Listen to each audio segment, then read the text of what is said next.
Europe 1. 8h13 sur Europe 1. Bonjour Marc Ferracci. Bonjour. Bienvenue sur Europe 1. Je rappelle, vous êtes député Renaissance des Français de Suisse et du Liechtenstein, membre de la commission des affaires sociales de l'Assemblée nationale après les émeutes. Comment reconstruire, faire en sorte que ces événements ne se reproduisent pas? Pour Emmanuel Macron, la première réponse, c'est, je le cite, l'ordre, le calme et la concorde. Est-ce que le président ne confond pas les fins et les moyens quand il dit cela, Marc Ferracci? Il y a une exigence d'ordre qui est extrêmement claire, qui a été exprimée à la fois par les élus, à la fois par les habitants des quartiers et des villes qui ont été concernés par les exactions. Et je pense qu'on peut absolument pas la contourner. Ça appelle un certain nombre de réponses de court terme. Il y a une réponse pénale qui est là, qui est ferme.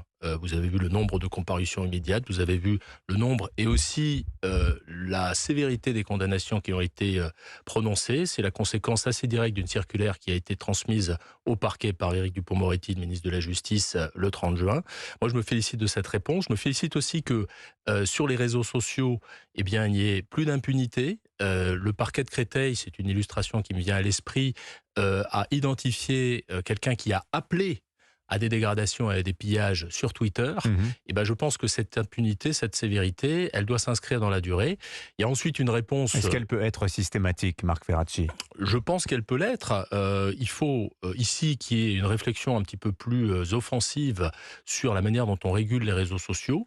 Il y a un groupe de travail... On va en parler dans le détail. Tout à fait. Il y a un groupe de travail qui va probablement se mettre en place sur le sujet au Parlement. Mais je pense qu'il faut laisser toutes les portes ouvertes, et c'est un petit peu le sens de la parole du président. L'ordre et la concorde, ça se construit dans la durée. Alors justement, le nom et l'adresse du policier, auteur du coup de feu mortel sur Naël, ont été divulgués sur Internet, de même que l'identité, l'adresse de certains de ses collègues. C'est une information Europe 1, on en parlait dans le journal de 8h. Est-ce que vous craignez maintenant une forme de chasse à l'homme, vengeresse contre les membres des forces de l'ordre? C'est le monde à l'envers, là, quand même, Marc Ferracci. C'est à craindre, et la divulgation de ces informations est absolument scandaleuse. Moi, je le dis, j'ai été choqué de voir ça hier sur les réseaux sociaux. Gérald Darmanin, ministre de l'Intérieur, a tout de suite appelé à ce que le tweet en question soit retiré. Il ne l'a pas été dans des délais brefs. Désormais, il y a une saisine de la justice qui, je l'espère, aboutira à des sanctions très fortes. Il faut évidemment apaiser et éviter ce risque de... Apaiser ou protéger? Parce que là, ces policiers risquent leur vie. Apaiser et protéger. Protéger d'abord, protéger les policiers, protéger aussi les élus de manière durable, parce qu'il y a encore des élus qui subissent des menaces, qui ont subi des brutalités et des agressions durant les quelques jours de violence que nous avons connues. Donc il faut être extrêmement clair, extrêmement ferme, extrêmement sévère sur ce sujet. Marc Ferracci, dans le Figaro Magazine ce matin, l'ancien directeur de la DGSE, Pierre Brochand, décrit ce qui s'est passé la semaine dernière en France dans les termes suivants. Lui a vu je le cite, une révolte contre l'État national français d'une partie significative de la jeunesse d'origine extra-européenne présente sur son territoire. Est-ce que vous partagez ce diagnostic, Marc Ferracci? Non, je ne partage pas ce diagnostic parce que là aussi, il faut se donner le temps d'analyser les choses. Les gens qui mettent en relation de manière extrêmement péremptoire, et j'utilise ce terme à propos de ce qui a été écrit notamment par M. Brochand, entre l'immigration et les violences, je pense qu'il se trompe. Pourquoi? Attendez, Parce il que se trompe totalement? Je pense qu'il se trompe en partie. Et je vous explique pourquoi. Je pense qu'il se trompe parce que quand on analyse avec rigueur les données relatives à la délinquance, quand on regarde ce que sont les déterminants de la délinquance, l'immigration n'apparaît pas comme un de ces déterminants. Il n'y a aucun lien, dites-vous, entre l'immigration et les émeutes que l'on vient de vivre. Regardez ce que disent les données. Quand vous mettez des gens qui sont issus de l'immigration... Que disent-elles ces données, Marc? Lorsque vous mettez des gens qui sont issus de l'immigration dans la même situation, en termes de revenus, en termes d'intégration socio-professionnelle, en termes de lieu d'habitation que d'autres, la probabilité de commettre des délits, elle chute. Ça signifie qu'il y a d'autres causes. Donc j'ai une question de niveau de revenu, vous pensez? Pas que. Il y a aussi des questions qui sont de l'ordre éducatif, de l'ordre familial. Il y a beaucoup de réponses à apporter. Mais le fait d'être immigré, c'est-à-dire être né à l'étranger de parents étrangers, et vous savez que dans les émeutiers, il y a une faible part d'étrangers, 10% simplement, mais Marc Ferracci, n'explique pas quand en tant que tel vous avez des la jeunes, délinquance. vous avez des jeunes Français d'origine maghrébine qui vous disent « moi je suis algérien, moi je suis tunisien ». C'est documenté, c'est pas fantasmé. Ça, quand on écrit « nique la France » sur les murs des mairies et des commissariats, Marc Ferracci, vous vous dites pas qu'il y a quand même un moment un sujet d'intégration et donc un lien avec le sujet de l'immigration, de fait. C'est exactement sur ce sujet qu'il faut travailler. Qu'il y ait un problème d'intégration dans ce pays, évidemment. Évidemment, et tout n'a pas été fait, je le dis très clairement, pour mieux intégrer, à la fois sur le plan socio-professionnel, mais aussi sur le plan des valeurs. Et sur cet aspect-là, je pense que l'école républicaine a connu, dans les années précédentes et les décennies précédentes, un certain nombre de faillites auxquelles il va falloir apporter des réponses. Mais faire le lien entre l'intégration et l'immigration, ça veut dire, au fond, dire que tous les gens qui sont issus de l'immigration sont potentiellement des délinquants en puissance. Mais ça n'est pas ce que dit Pierre Brochon et ce n'est pas ce que je vous ai dit, Marc Ferracci. Je pense, dans ce cas-là, la précision mérite d'être apportée. Moi, je veux apporter cette précision. Je veux apporter cette précision parce qu'il y avait 10 000 émeutiers dans la rue.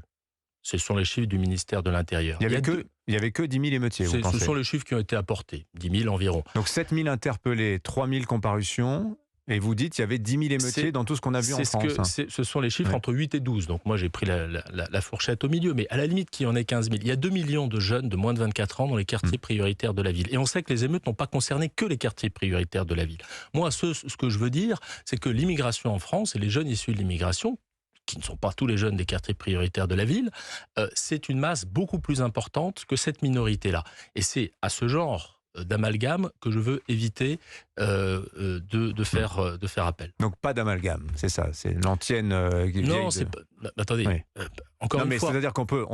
Est-ce qu'on peut en parler ou pas ? Bien sûr qu'on peut en parler, parce qu'en réalité, nous en parlons. Quand on voit par exemple la manière dont Bruno Retailleau a été accueilli lorsqu'il a évoqué la possibilité d'une régression ethnique, ce qui n'est qu'une reformulation du mot communautarisme, on lui intente un procès en diabolisation, on le taxe de racisme, on les traite de raciste. Utiliser le terme ethnique, moi justement, je ne veux pas utiliser ce terme parce que ça correspond au fait d'essentialiser les gens, de les enfermer dans une identité. Le communautarisme, c'est un problème et il faut le combattre. Et il existe dans les banlieues, il existe dans les quartiers populaires. Mais ça n'est pas la même chose de ramener quelqu'un à son identité ethnique, et c'est ça que moi je perçois dans les propos de M. Brochand, dans les propos de M. Retailleau, et combattre le communautarisme en tant que processus qui forme à l'intérieur de petites communautés des îlots qui se mettent en marge de la République. Ce sont deux choses dont je pense qu'il faut les distinguer. Alors, passons maintenant aux solutions, au débat sur les propositions de solutions qui sont avancées. Sondage Odoxa Backbone Consulting pour le Figaro ce matin. La question est posée à un échantillon de Français et 59% d'entre eux répondent que, suite à ces émeutes, il faut durcir le projet de loi immigration qui doit revenir, qui doit être présenté au Parlement à la rentrée. Qu'en pensez-vous, Marc Ferracci ? Faut-il durcir le projet de loi immigration ? Alors, j'en pense deux choses. D'abord, qu'on ne légifère pas sur la base des sondages. Parce que, d'une part, on est dans un moment d'émotion, et l'émotion n'a pas disparu du pays. Bien sûr, mais d'autre part, les sondages peuvent être contradictoires. C'est une indication. Je prends ce point. Écoutez, je vous en donne une autre.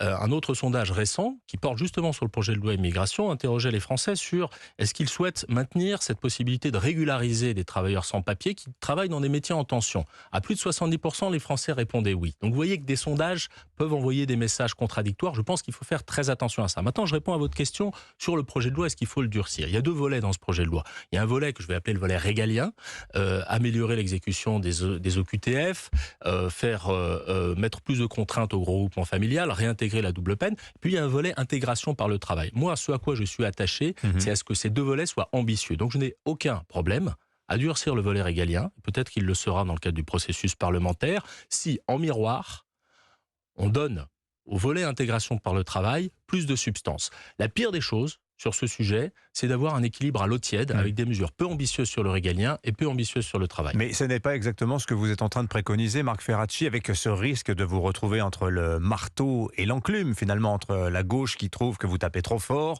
et la droite qui considère que vous ne tapez pas assez fort. Écoutez, je pense que pour convaincre la droite, il faut être ambitieux sur le régalien. Pour convaincre la gauche, il faut être ambitieux sur le volet intégration par le travail. Je pense que si on en rabat sur les ambitions d'un côté comme de l'autre, eh ben on perdra tout le monde. Alors, il se trouve qu'Elisabeth Borne devait présenter aujourd'hui même, vendredi, un plan quartier 2030 sur la politique de la ville. Ça, c'était avant les émeutes. Est-ce que c'est toujours d'actualité? Je pense que c'est toujours d'actualité. Effectivement, les émeutes ont fait que le calendrier ne s'y prêtait plus, mais c'est d'actualité.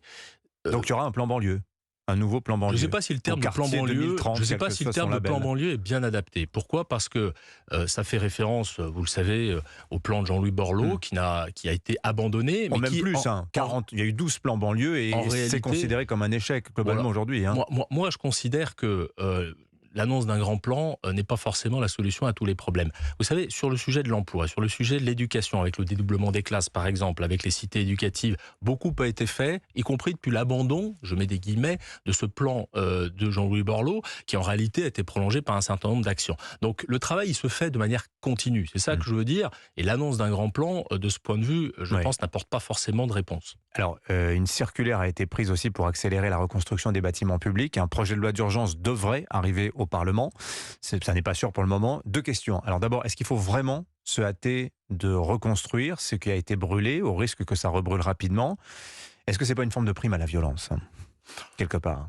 Je pense qu'il n'y a personne de responsable qui souhaiterait laisser les bâtiments publics qui ont été dégradés, qui ont été brûlés, qui ont été incendiés dans l'état dans lequel ils sont. Donc il faut évidemment aller vite. Il y a une dimension symbolique pour répondre à votre question. Je pense qu'il faut apporter une réponse rapide et c'est aussi une réponse de soutien aux élus. Parce que quand vous avez votre lieu de travail qui a été détruit, à un moment ou à un autre, c'est extrêmement, extrêmement violent, y compris psychologiquement. Je pense que c'est un soutien qu'on doit aussi aux élus que de reconstruire rapidement. Mais quant à ce permis d'aller vite, quand il faut 2 à 3 fois plus de temps en France qu'en Allemagne pour construire une usine, est-ce que ça ne devrait pas être la norme finalement? Ça, vous avez raison. Je vous rejoins totalement là-dessus. Je pense qu'on a encore du travail à faire sur la simplification administrative en matière de construction, en matière d'implantation d'usines. C'est un autre sujet, mais il faut aussi qu'on y travaille, je suis d'accord. Vous l'avez évoqué tout à l'heure brièvement. Est-ce qu'il faut couper les réseaux sociaux en cas de tension sociale, Marc Ferracci? Le blackout numérique? Non, je ne pense pas qu'il faille couper les réseaux sociaux. Je pense qu'il faut les réguler en revanche. C'est-à-dire? Je pense qu'il faut, par exemple, réfléchir à la manière dont on désactive certaines fonctionnalités, comme la géolocalisation.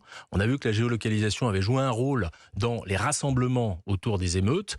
Peut-être que, je ne suis pas le meilleur spécialiste de ces sujets-là, mais peut-être qu'il y a une réflexion à avoir sur la manière dont on désactive certaines fonctionnalités qui permettent de faire passer des messages beaucoup plus rapidement. Puis il y a encore une fois cet enjeu qui est d'interpeller les plateformes et de le responsabiliser, y compris d'un point de vue financier, de mon point de vue, sur les conséquences des messages qui sont diffusés. Marc Ferracci, j'ai signalé aussi que vous étiez député des Français de l'étranger.